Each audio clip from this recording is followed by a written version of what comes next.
he has a really interesting background. He's an investigative journalist and he's a documentary filmmaker in BC. And as a journalist, he's best known as the founder and publisher of the pioneering online public affairs news service Public Eye, as well as the host and producer of syndicated talk show Public Eye Radio. And he's had bylines in the Columbia Journalism Review, the Globe and Mail, the Toronto Star, Vancouver Sun, the Times columnist. He's a frequent commentator on climate coverage and government secrecy.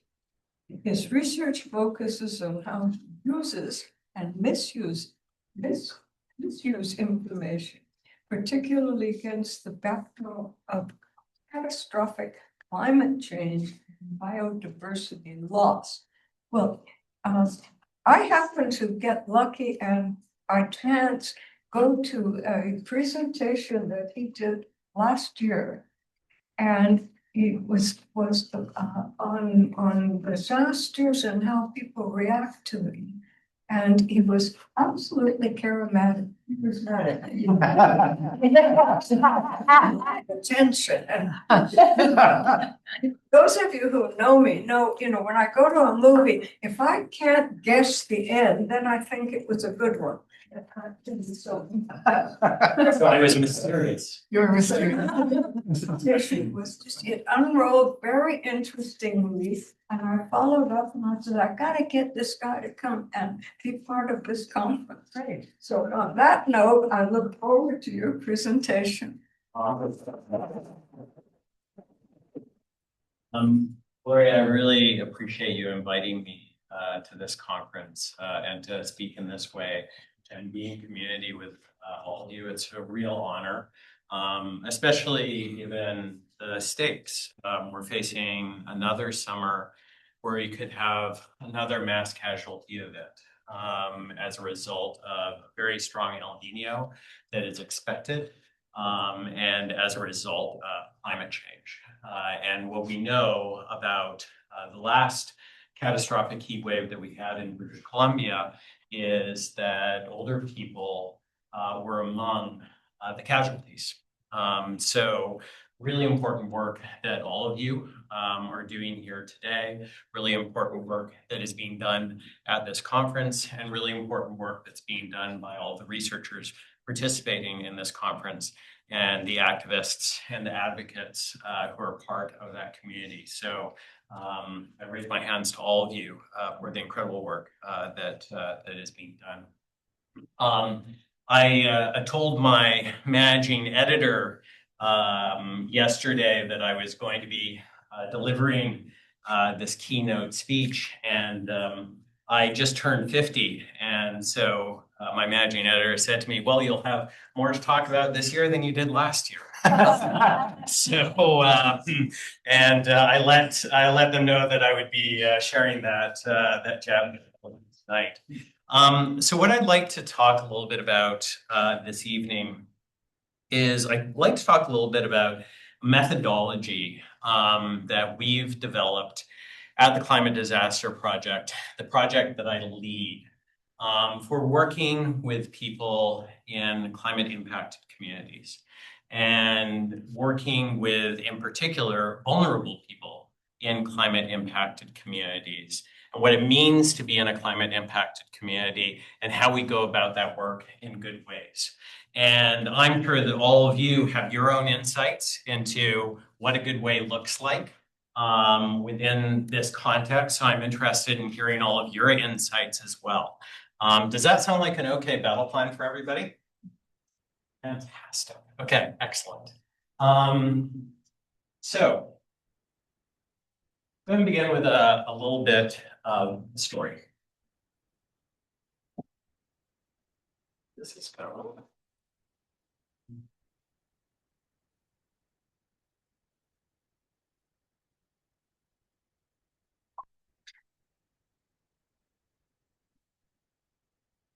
right.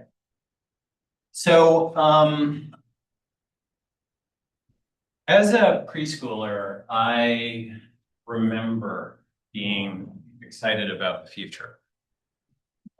Before I could even read, my mom had bought me a discount rack's worth of books about history.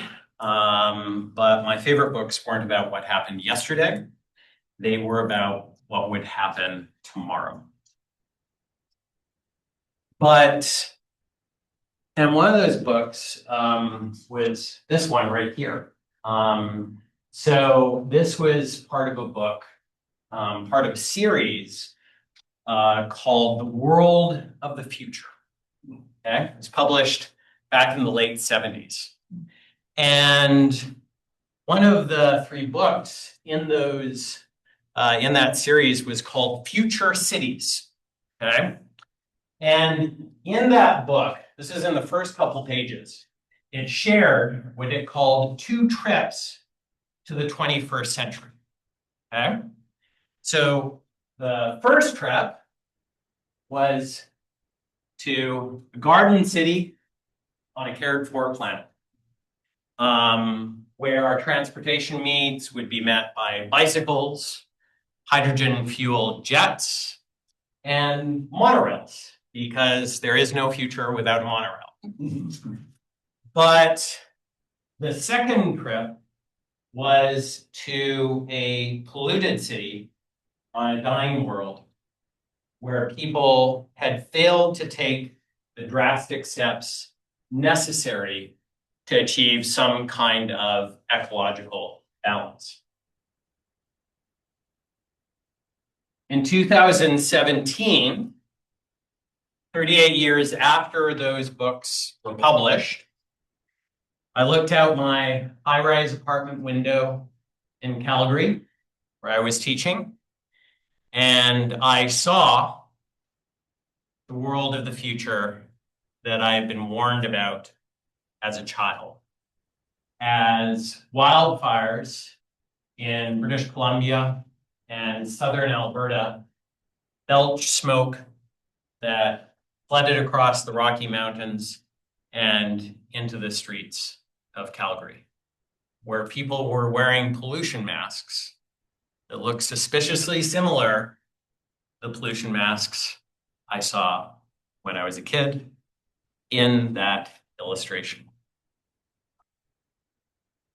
And when this happened, I wondered, why is it that the Calgary media and the media in general were not making a climate connection between those fires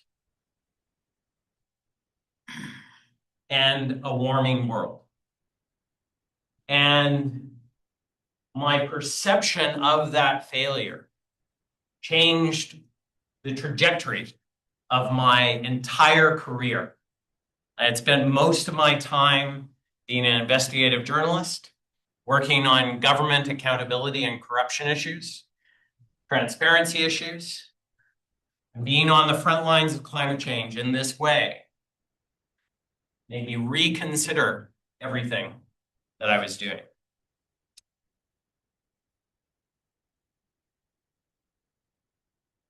So, as we all know, climate change is the result of greenhouse gases being released into the atmosphere. And those gases are the result of us burning fossil fuels so we can generate electricity, power industry, as well as travel by car. And those gases are also the result of us eating meat, because the burps and farts of farm animals are also greenhouse gases. And those gases trap heat near the surface of the Earth, causing global temperatures to increase. And that's why climate change and global warming were once called the greenhouse effect, which I would imagine all of you. Here's the thing, though. We keep burning fossil fuels and eating meat because of the stories that we tell ourselves about who we are as a people, how we live our lives, and what climate change means for those lives. So we are not just in a climate crisis, we are in a narrative crisis. Climate change is not a problem of the activities that we are engaged in. It is a problem of the stories that we tell ourselves about those activities, which allow those activities to continue. It is a narrative crisis, far more than it is an environmental crisis. One of those stories that we have told about climate change is that it is something that is happening far away, in another time, in another space, or to another species. In other words, there is a psychological distance that has been created between us and a warming world, because it has been framed as a global environmental problem happening in the future. Why is this? It's because we communicate with other people how we want to be communicated with, because we try to convince other people how we would want to be convinced. So scientists use numbers and environmentalists use nature. And those are the two groups that have been primarily responsible for climate communications since James Hansen in 1988 took climate change, speaking before Congress, from an issue that was debated and discussed in scientific papers to an issue that was debated and discussed in the public square. What that means is that the people hurt by climate change right now have too often not been part of the stories that we tell about climate change. Indigenous people, low income, rural people, coastal people, and older people. Older people who are more vulnerable to the heat, more vulnerable to smoke, more vulnerable to disease, more vulnerable because oftentimes they have less resources, more vulnerable because oftentimes they have less mobility, and that means they're more vulnerable to climate change. And each of these images that you just saw is one of the more than 300 narrators that we have worked with globally to document the human impacts of climate change.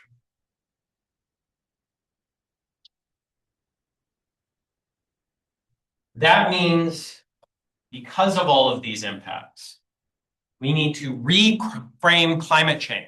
That's why this work that you're doing at this conference is so important as a local human problem that is happening in the present. It's not that animals and plants and nature aren't important. It's not that numbers and data aren't important. All of these things are important. But a friend of mine once said that the world is divided up into two kinds of people. Those people who want to take a walk in the woods, and those people who just want a hot dog. We have spent the past 50 years trying to convince people who just want a hot dog that they should want to take a walk in the woods as a precondition for taking action on climate change. That is ridiculous. That is a ridiculous theory of change. And yet, that has been one of the primary theories of change. If only we can get people to care about the environment, then people will take action on climate change.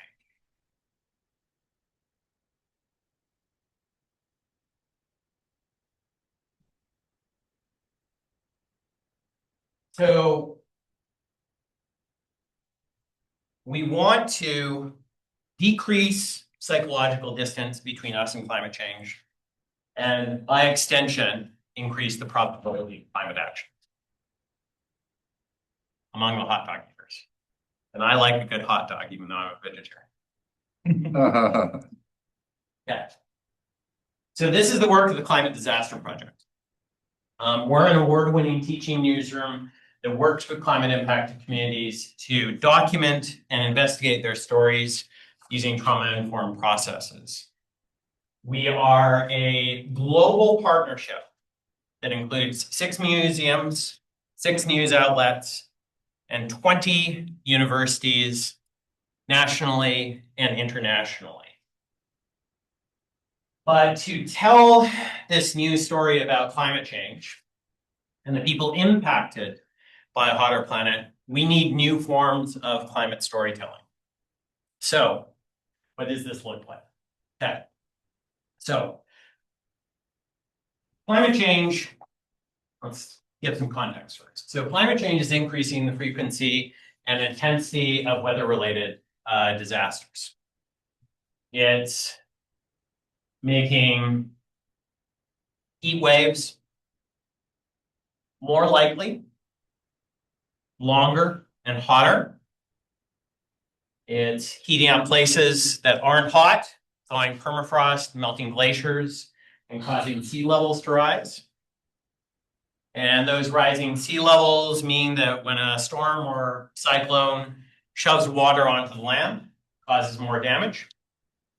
Storms and cyclones are also getting stronger because there's more moisture in there. As global warming causes the water in our lakes and oceans to evaporate faster, heating up the air, causing it to hold more moisture, something that's also making tornadoes and hailstorms. Hot air also takes us longer to release water, which makes droughts and desertification more likely. And these droughts and heat waves create more fuel for wildfires, which causes more wildfire smoke. And when hotter air does release that moisture, more rain falls to the earth, making floods more likely. So this is why we are living in a new age of disasters.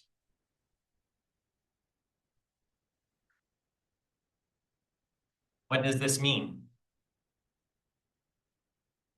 What this means is that because we are living in a new age of disasters, for us, it means that it's increasing our exposure to traumatic events. This is all within the context of why we need to tell these stories. We'll come back to this, okay? So first, a little bit of information. So when we talk about trauma, what exactly are we talking about? We talk broadly in our society these days about what trauma is. Oftentimes we misuse this word because we use the word trauma or traumatic draw attention to legitimate mental health wounds that would not be recognized by people unless we actually use the term trauma. Okay. So I believe that we should do a better job of recognizing legitimate mental health wounds. I also believe that we should be more delineated about what is trauma and what isn't trauma. Okay. So what is trauma? Again, this doesn't mean some of the things that we label as traumatic aren't horrible. They are. Okay. But if we're looking at a strictly psychological standpoint, what exactly is trauma? This is what is trauma. One of these 6 things: actual or threatened death, actual or threatened serious injury, actual or threatened sexual assault, witnessing a traumatic event, friend or family member being exposed to a traumatic event, or repeated exposure to the details of trauma. Okay, one of these 6 things. This is DSM-5 definition. World Health Organization, they have a slightly different definition of this, but we'll stick to this for efficiency's sake for the time being. So what I would argue, though, is that at the core of all of these things, these 6 things, core of all of these things, I'm a reductionist, so I like to reduce 6 things to 3 or even better 1. At the core of all of these things is a profound lack of control. Something is happening to us in our body that we do not want to happen to us. And this is actually seen in some of the seminal literature on trauma. Judith Herman, Bethel Vanderkolk, some of the earlier definitions that were established in DSM-4 and 3. This profound lack of control, I think, is really at the root of trauma. And that's why a warmer world is a more traumatic world. Because a warmer world is more uncontrollable.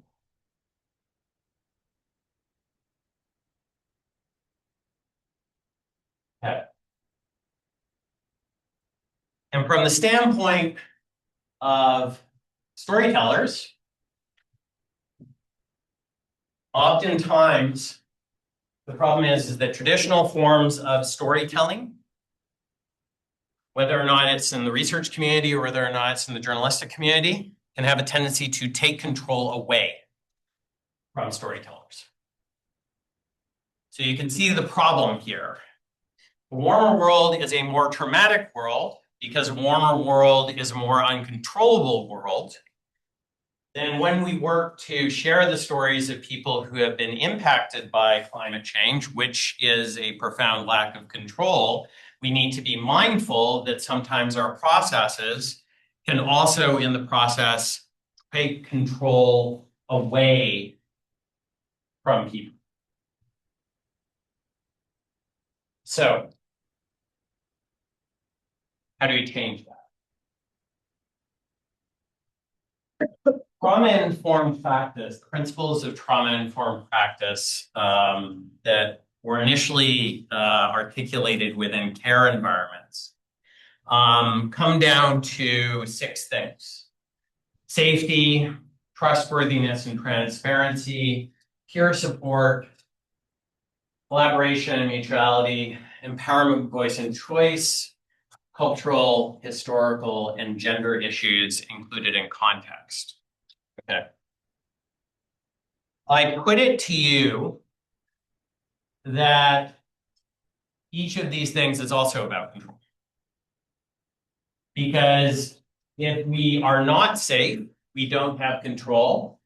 If we don't have transparency, we don't have control. If we have no one like us around, then we don't have control. If there is no collaboration, then there is no control. If we are not empowered, there is no control. And if there is no context for what we have experienced and our identity, then we do not have control. Remember, I'm a reductionist. Okay?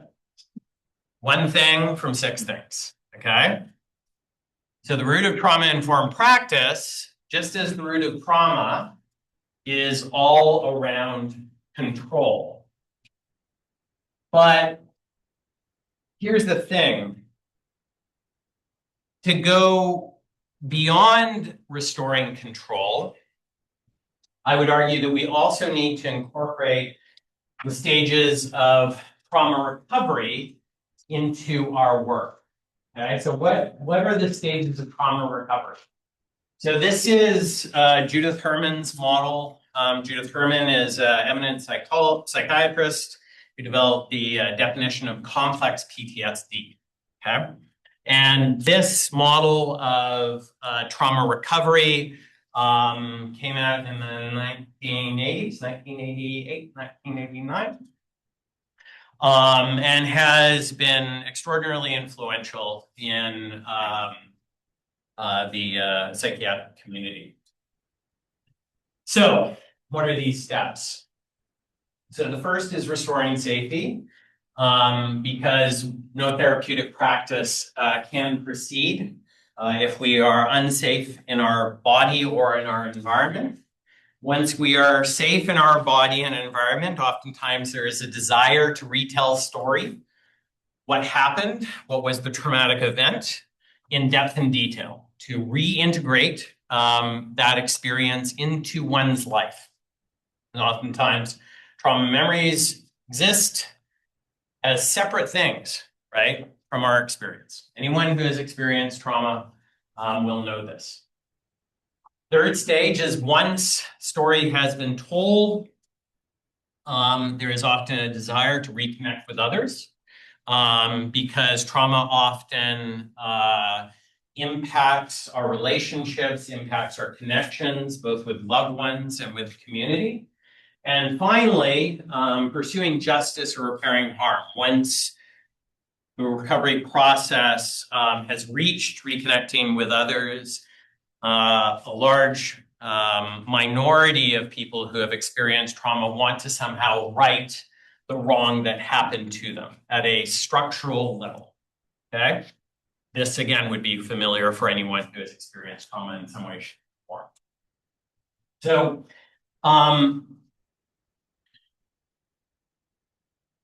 as storytellers, Climate Disaster Project can't really engage in the work of restoring safety. That's not our job. What we can do is make sure that the people that we work with are safe, which we do, before we start working with them. But what we can do, and this is what the Climate Disaster Project does, is we can retell the stories of climate disaster survivors by co-creating oral experiences and testimonies with them about their experiences, but not just their experiences, who they are as people, places that they live, the help they received, didn't receive, gave to others, gave to themselves, and what they think can be done to help people like themselves in the future.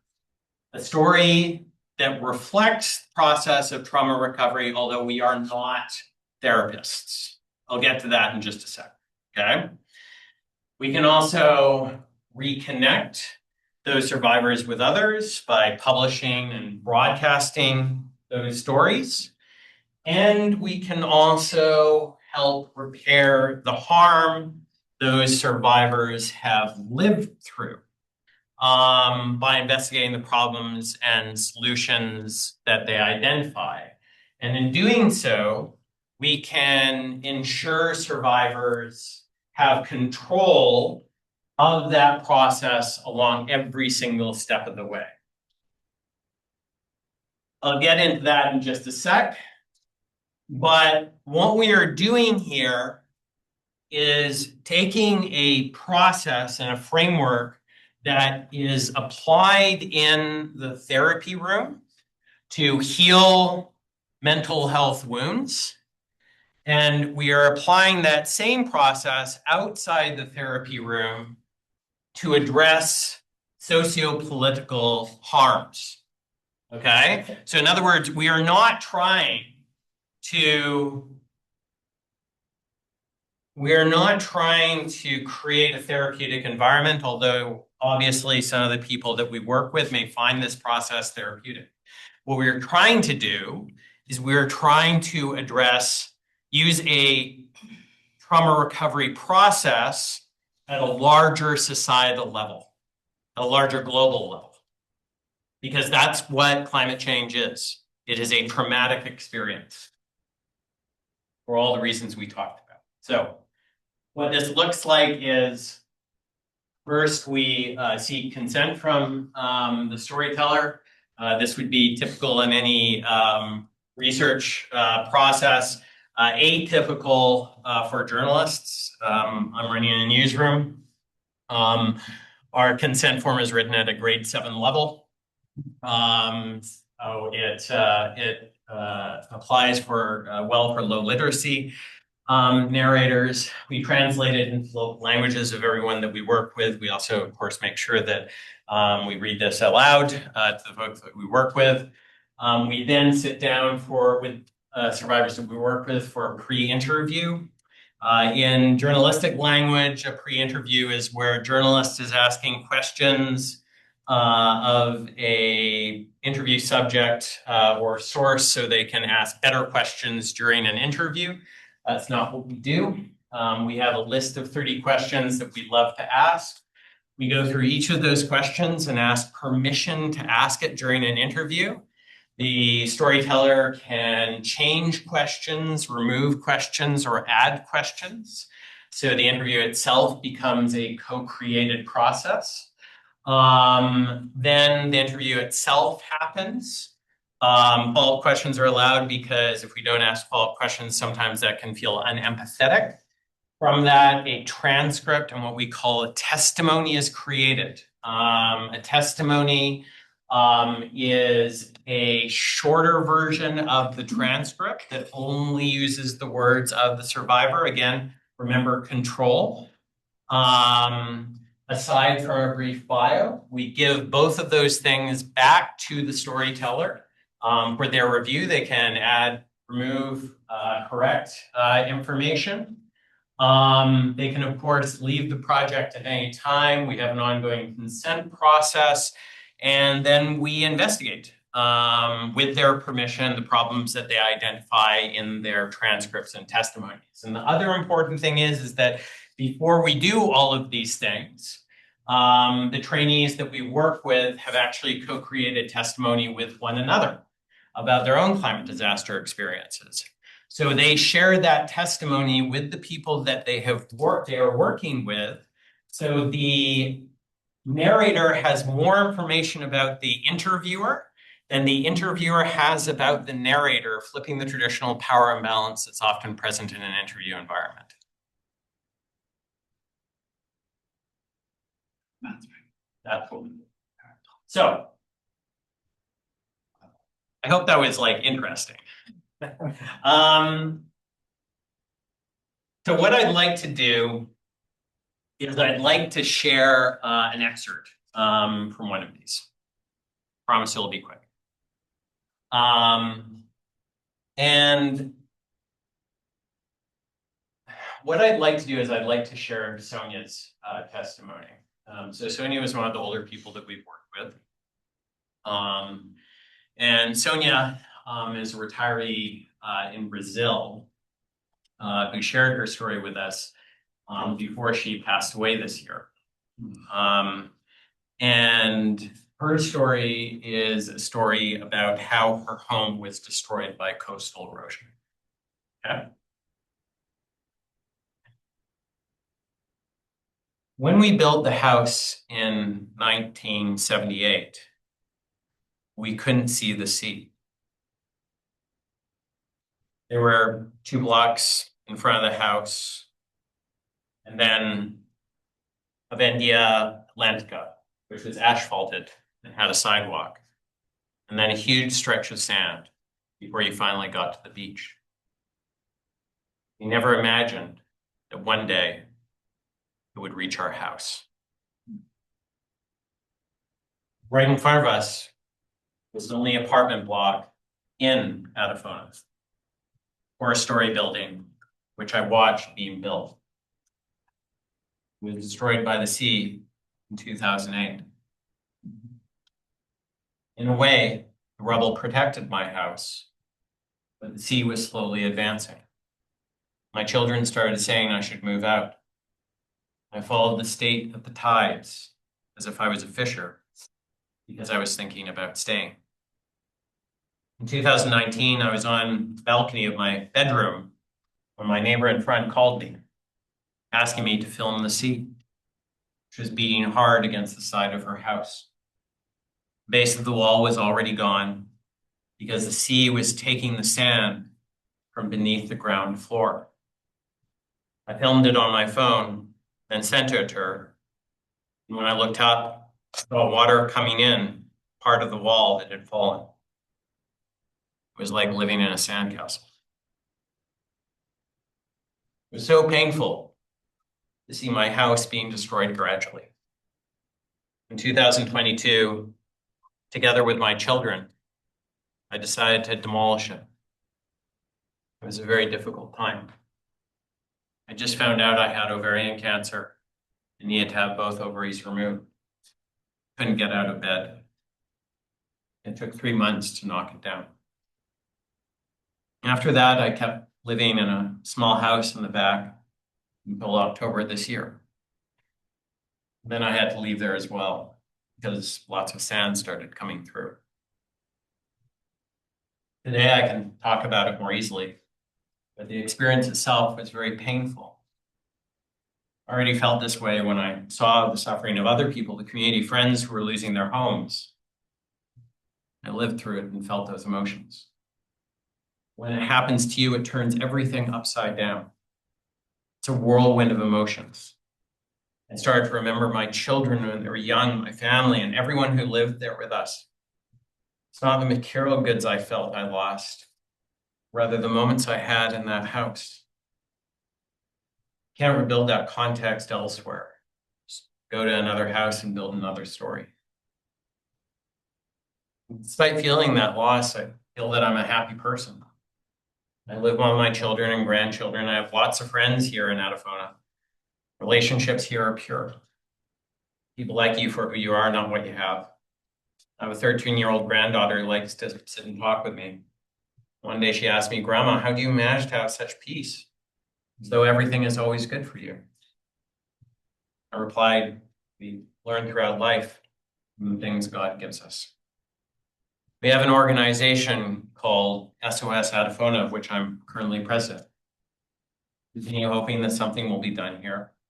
We thought that some erosion control could be carried out, as has been done in other states and cities. But in a way, we know it's our fault as human beings, because we don't take care of the environment the way we should.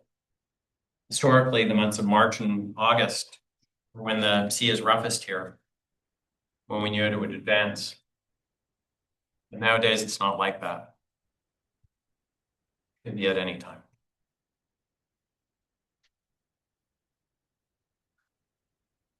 Those were Sonia's exact words. Nothing has been changed.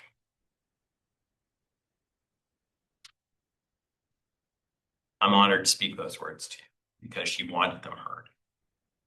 And I would believe that she still wants them heard today. But what I want you to feel right now is how that experience brought you closer to Sonia. And what I want you to feel right now is how that experience brought you closer to climate change. And what I want you to feel right now is how that experience could be the experience of any other older person dealing with the consequences of a long haul.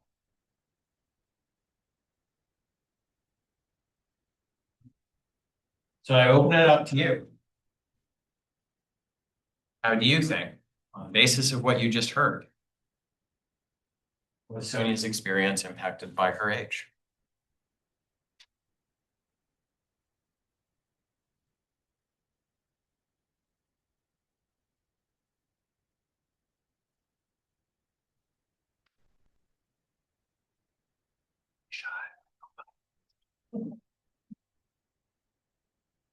Yeah, the woman had seen a lot in her life. That was just a little bit more.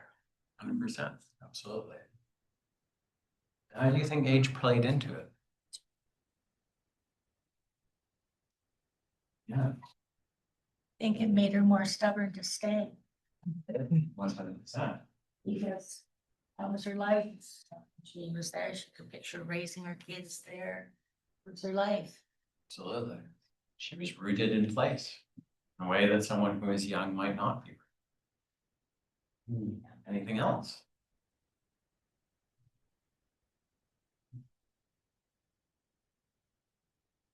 I think she was accepting of change, more resilient than some people would be, It's true, 100%.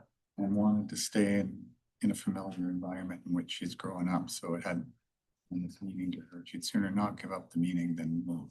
Absolutely, absolutely. Part of the reason why she was more rooted in place, right? But there's also the buffering, right, as well, that you mentioned. Anything else? Yeah. Well, she included her grandchild in her story Yeah, about this, which to me seems that she was also concerned about the future. right. Absolutely, right? So she was looking ahead, right? To what might happen. Anything else?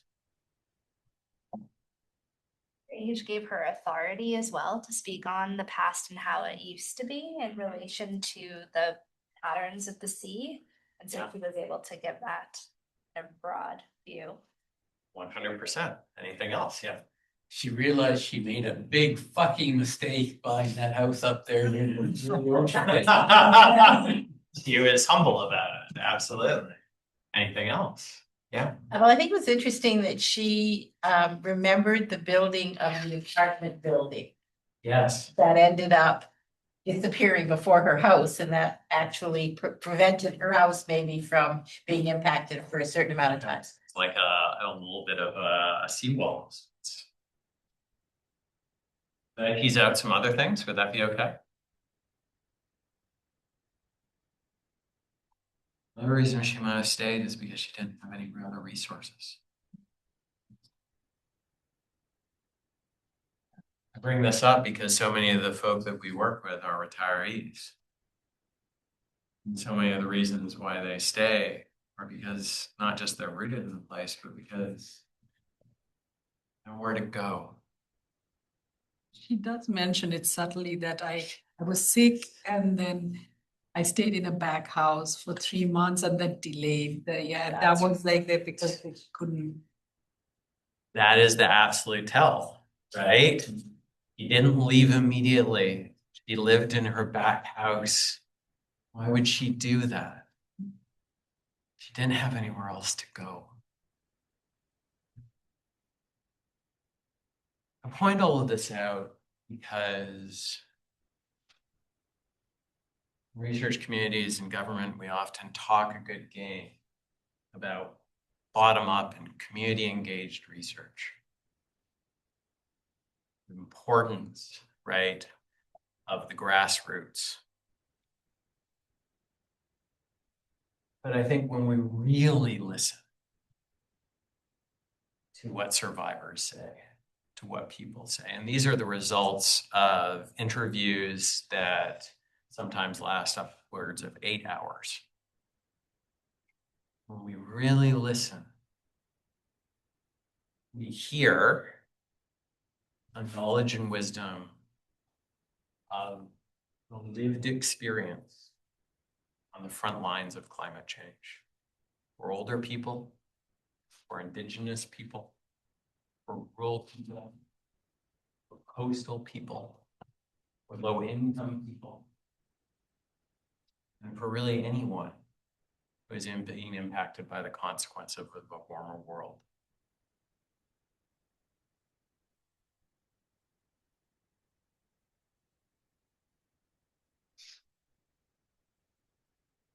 Couple things on it. So between 2022 and 2025 fiscal. We've trained 302 students in this process to work on the front lines of war world, to communicate the consequences of the damage we are doing to the environment. At 15 post-secondary institutions. And of the more than 300 oral histories and testimonies our students have created, 110 have been published by news media outlets and cultural institutions, both nationally and internationally. Each one drawing audiences closer to the lived experience of climate change, including the lived experiences of older people dealing with climate change. With 22 participating news outlets and cultural institutions. We created an ongoing series at The Guardian, partnering with them to publish testimonies around each of the COPs to bring the lived experiences of a warmer world to global audiences. This is Tara Cisco's testimony. She lost her 6-year-old son in 2023 to flash flooding in Nova Scotia. I also partnered with the Stein Valley Economic School, which is the Indigenous school in Lytton. Helped create a time capsule commemorating their experiences with the 2021 Lytton Creek fire, which destroyed 90% of the structures in their community. We've applied these testimonies to inspire artistic practice. This is an exhibition that artist Joel On created called Into Silence, that featured 2 testimonies, one from a survivor of the Lytton Creek fire and another from the Hay River fire up in the Northwest Territories. Published an investigation on the impact of wildfire smoke on outdoor workers. The result in Green Party introducing an act outdoor workers from wildfire smoke. And we also created a documentary play called Eyes of the Beast, which was shown in Vancouver here at SFU, Goldcorp Center for the Performing Arts, as well as in Victoria at the Phoenix Theatre at UVic, and will actually be coming to UBCM, the Union of BC Municipalities annual convention, to be performed in front of 800 local and provincial politicians about the lived experience of more than 30 British Columbians with the heat waves, fire, and floods that impacted communities in 2021 in Western Canada. What I'd like to do is, to close this off, I'd like to share with you an excerpt of this. And this is difficult knowledge, as all the work we do is difficult knowledge. And I want to recall the fact that 619 people died during the Western North America heat wave in 2021. So many of them were seniors. This is a testimony that was given to us by an emergency worker who was serving in one of the ERs in Vancouver during that exact heat. We just don't see heat stroke in BC. I've never seen it in my career. I'm sure people have seen really severe heat exhaustion, which is very different from heat stroke. Heat stroke means that the cooling systems in your body have all malfunctioned. You are basically cooking inside out. People were coming in with 40, 41, 42 degrees. This is not conducive to life because we are all water. Your cells will start to die and pop. People were coming in without a pulse, already dead. We call it a code blue when someone's in arrest. That means you jump on the chest and you do CPR. That code blue is called 20 to 30 times. I think that is probably the most CPR I've ever heard being done. We have these crash carts and they have these life-saving medications. They have defibrillators that will shock you back to life. We have maybe 5 or 6 of these and they're all ransacked. The majority of people coming in were a little bit older. Often they're unconscious. They're not talking, they don't look well. They're very hot to the touch. You do their blood work and everything is going to be out of whack. We put catheters in the bladder and put cold fluid through. We ran out of cooling blankets with the volume of people coming in. Our ice machines broke. We were grabbing ice from upstairs units and literally bringing them down in buckets and just slapping them on people. Nothing else would cool them down. It becomes a 20-person endeavor, but there's so many code blues and cardiac arrests. How can you do all that? You can't. You have to go bare bones because you're spread so thin. It almost becomes a wartime triage system. As soon as they're stabilized, you have to move on to the next person and the next person, but then there's nobody looking after that other person and it becomes unsafe. I have people out in the hallway. I am trying to create spaces so that we can watch them. All I can do is focus on my breathing. You're shell-shocked. You feel a bit hollow inside. It's like, what just happened? And you're not sure. My training kicked in. I couldn't think anymore.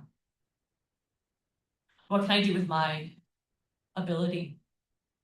With my resources, with my 2 hands, 1 brain? What can I do now? I was crying. I never really cried at work. You couldn't call family to be with them. Hold their hand. You couldn't even acknowledge that they've passed. I would see family members in the hallway and I'm literally running, gunning it across the hall to get to another patient and I can't even talk to them. People were suffering. They died alone, like literally alone.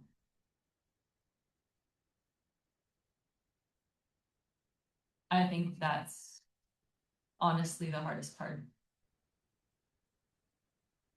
We have to lose our humanity in order to save other people.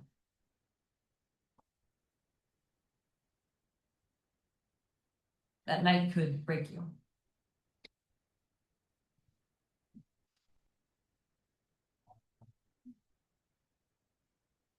So many of those people were.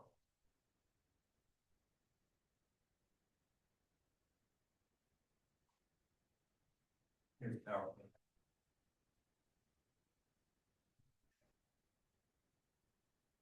So we did pre and post treatment surveys of the audiences who attended this play. And those surveys indicate that audience members who agreed that climate change would harm them or their family increased by plus 11 percentage points agree, strongly agree, plus 4 percentage points agree. As well as audience members, and this is key, ability to imagine how climate change harms people in their community, plus 19 percentage points strongly agree, and businesses in their community, plus 24 percentage points strongly agree. In other words, the play reduced psychological distance that has been identified as a barrier to climate action. It brought people closer to older people. It brought people closer to rural people. It brought people closer to coastal people. It brought people closer to all the people who are already being impacted by climate change. And the play also increased the percentage of audience members who rank climate change as one of their top 3 worries, plus 15 percentage point increase, and who expressed a willingness to contribute 1% of their monthly income to fight it, plus 13 percentage point very willing, plus 2 percentage point willing. And as a result of this work, the Climate Disaster Project has been recognized by Yale's Climate Communications Program, as well as High Meadows Institute, as one of the top climate communicators in the world. But the hope isn't just that this work will reduce the psychological distance of climate change. It's that we can take action on climate change, not just as individuals, but as a community. Global disaster community connected to one another by climate change. In her book, A Paradise Built in Hell, cultural historian Rebecca Solnit wrote that when disaster descends upon our communities, when all the lights in our lives seem to falter and fail, people know what to do. They know what to do. Because it's then that the constellations, solidarity, altruism, and improvisation that are within most of us reappear. These constellations are reappearing right now as we confront a disaster unlike any other. A disaster that is not just destroying the built environment as the natural environment violently visits us.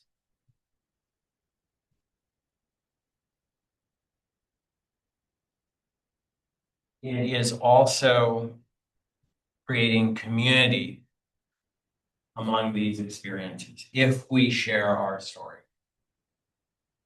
Because by sharing story, we can make the constellations of mutual support for an even brighter, turning them into wayfinders for the future so we can survive climate change together.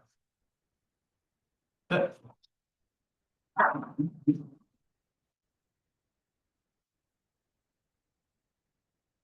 Any questions? Critical observations. Yes. Well, Sean, I really appreciated that talk. Thank you so much. No problem. When you're working with the people you're interviewing, Yeah. the fine line between doing therapy and not doing therapy. So From fine. the perspective of the person talking to you. I mean, my experience has been, sometimes they think you're being a therapist, even though you've been explicit that you're not. Yeah. How do you? It's really good. It's a really good question. I think that we are so concerned. I know researchers are, I know journalists are, I know oral historians are so concerned with being therapists because we feel that we don't have the expertise. Well, I'm not a therapist. And I think there's many reasons why we say that, right? Some is because we're worried about our own competence. Some is because we just don't want to engage, right? A lot of it is because we're fearful. But I think that the work of witnessing, which is what this work is, right? The work of witnessing is just about being a good human. And that can be healing in and of itself. How do we show up as a good human for someone else who is in pain? How do we show up as a good human for someone else who has experienced trauma? How do we show up as a good human for someone who has experienced the worst moment in their life? And that can be healing, even if we're not a therapist. It's absolutely true.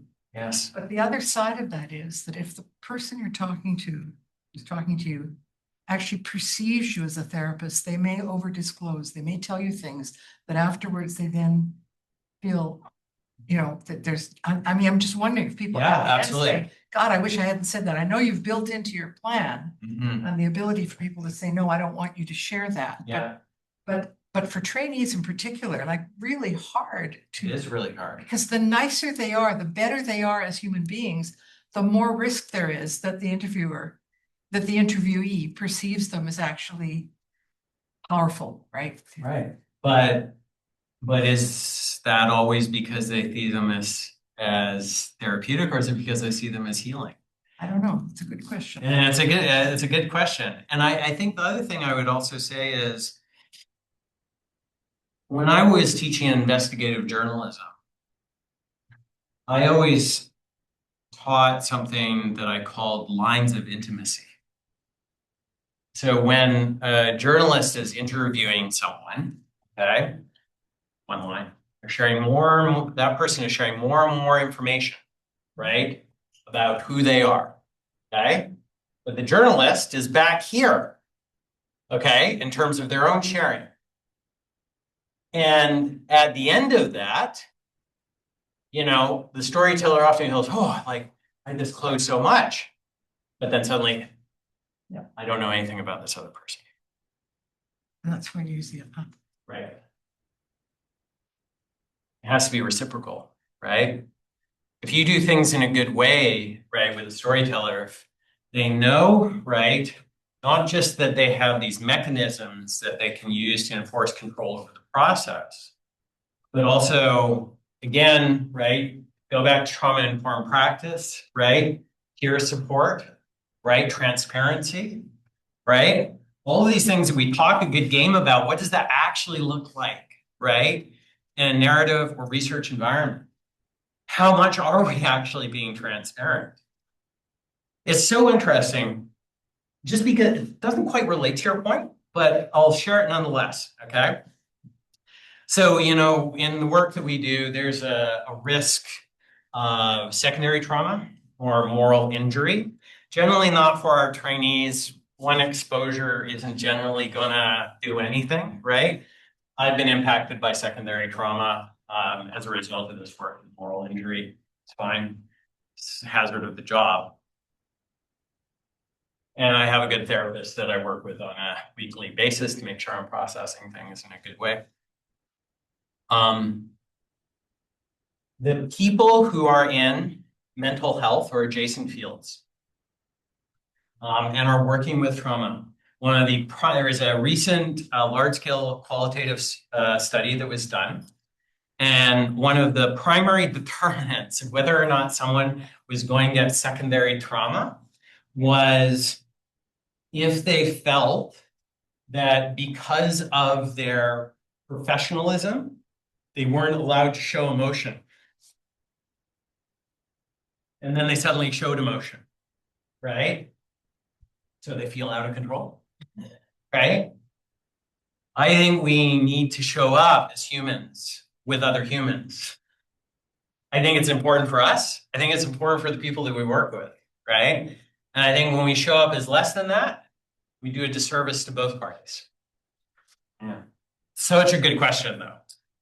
Yeah. Yeah. You know, been around a while. Absolutely.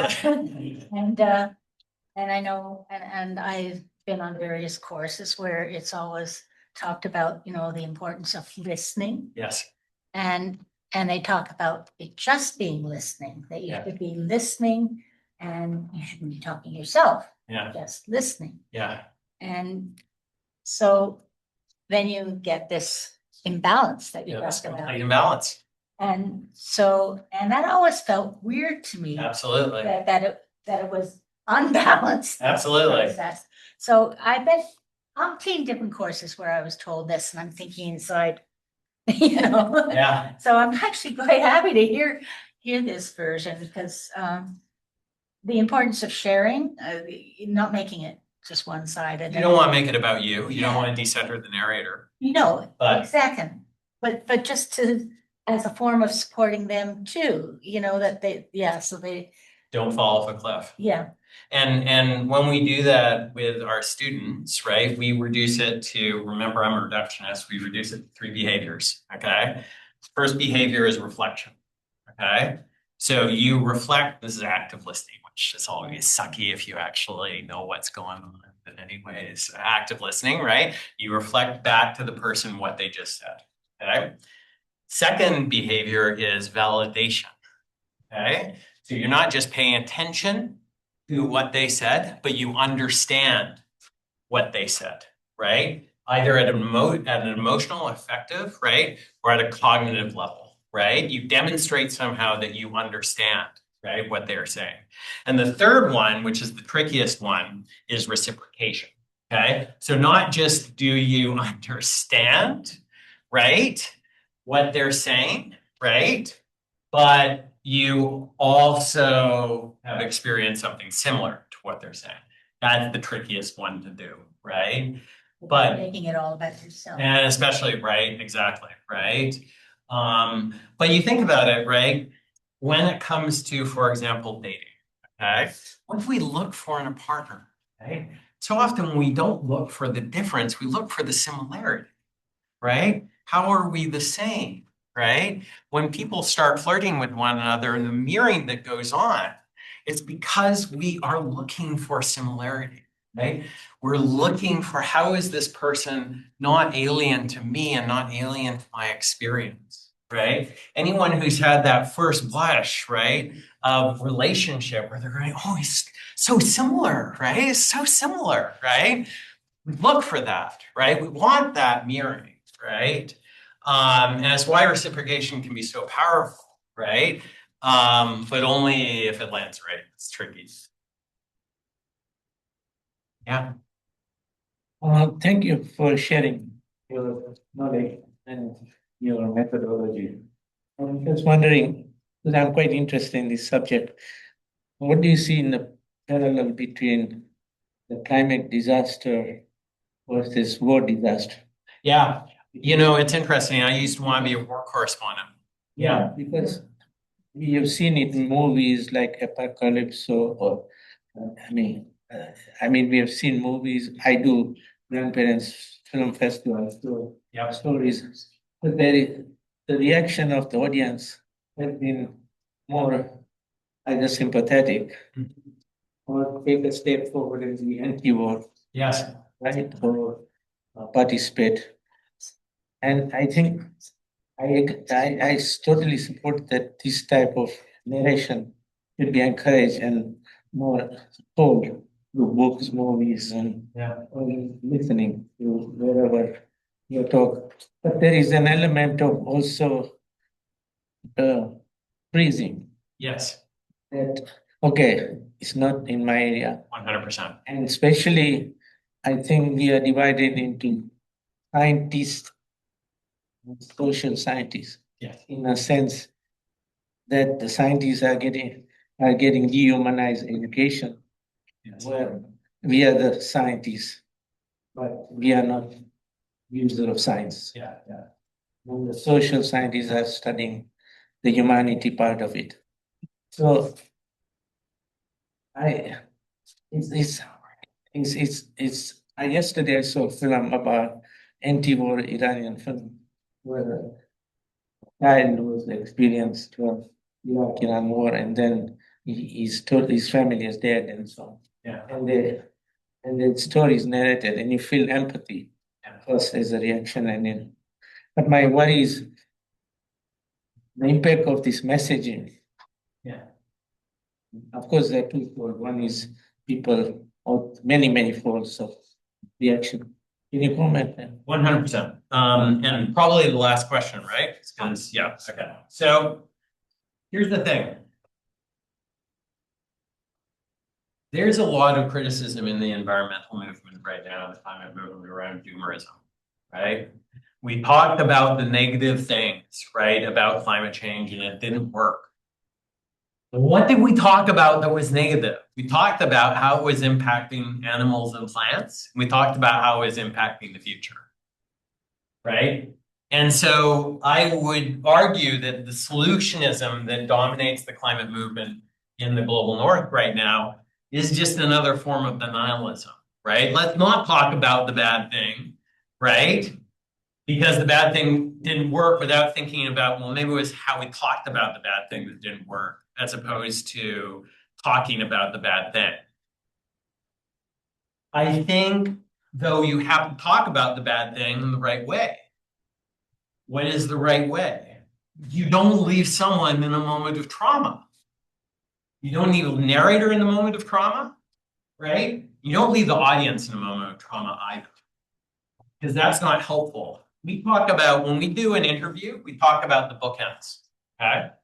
So the bookends, we start off the interview by talking about who the person is and the place that they live, okay? So we don't start with the trauma. We start with who the person is, where they live, what was before the disaster. And at the under end of it, we don't end with the trauma and the experience. We talk about the help they received, didn't receive, gave to others, gave to themselves. What their hope is for the future and what they think can be done. What is the wisdom that they took away from this experience?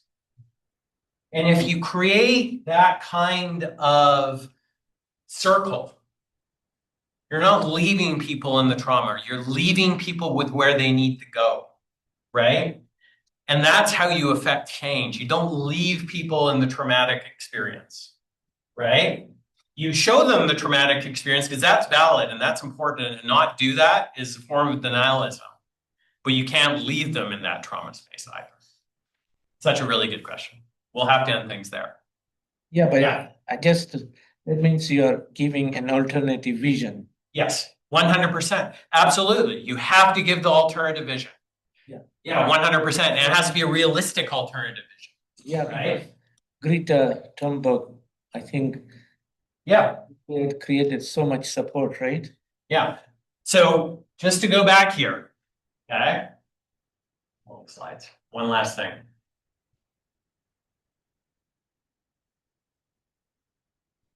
Okay.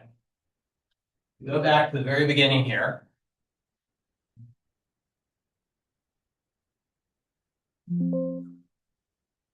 The world is not going to look like this. We shouldn't pretend it's going to look like this. That's not realistic. It's more likely going to look like this. But how can we make this better? That's realistic, right? It's going to be in between, right?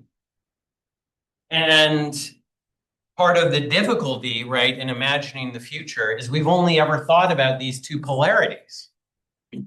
What if there was something in between? Something that we can make better today, and therefore something that we can make better in the future. Yeah.